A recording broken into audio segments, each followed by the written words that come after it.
ஒரு குட்டி story.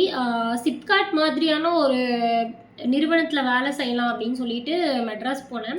So Madras போய் அங்கே ஒரு சேடான விஷயம் என்ன நடந்துச்சு அப்படின்னா, நான் வந்து தமிழ் மீடியமில் படிச்சிருக்கேன். என்கிட்ட பிஎஸ்டிஎம் தான் இருக்குது. ஸோ தமிழ் மீடியம் படித்த என்னால் வந்துட்டு ஒரு மெயில் கூட அனுப்ப முடியல அப்படின்னு சொல்லிட்டு ரொம்ப அந்த வேலையில் கஷ்டப்பட்டேன். ஸோ அதுக்கப்புறம் என்னை வேலையை விட்டு தூக்கிட்டாங்க.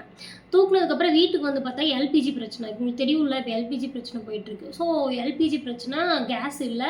ஸோ இப்போ என்ன பண்ண முடியும்? எல்பிஜி பிரச்சனை, எல்பிஜி ரேட்டு ஜாஸ்தியாச்சு, சம்பாதிக்கணும்ல. ஸோ எம்ப்ளாய்மெண்ட்டுக்காக 7 நாள் கூட எம்ப்ளாய்மெண்ட் இல்லாமல், வேலை இல்லாமல் என்னால் கடத்த முடியல. ஸோ எம்ப்ளாய்மெண்ட்டுக்காக 7 டேஸ் கூட எம்ப்ளாய்மெண்ட் இல்லாமல் கடத்த முடியாதனால நான் என்ன பண்ணிட்டேன் அப்படின்னா, டீச்சர் ஆகிட்டேன். ஓகேங்களா? ஸோ இது என்ன ஸ்டோரி அப்படின்னா 5 இயர்ஸ் பிளான் தான்.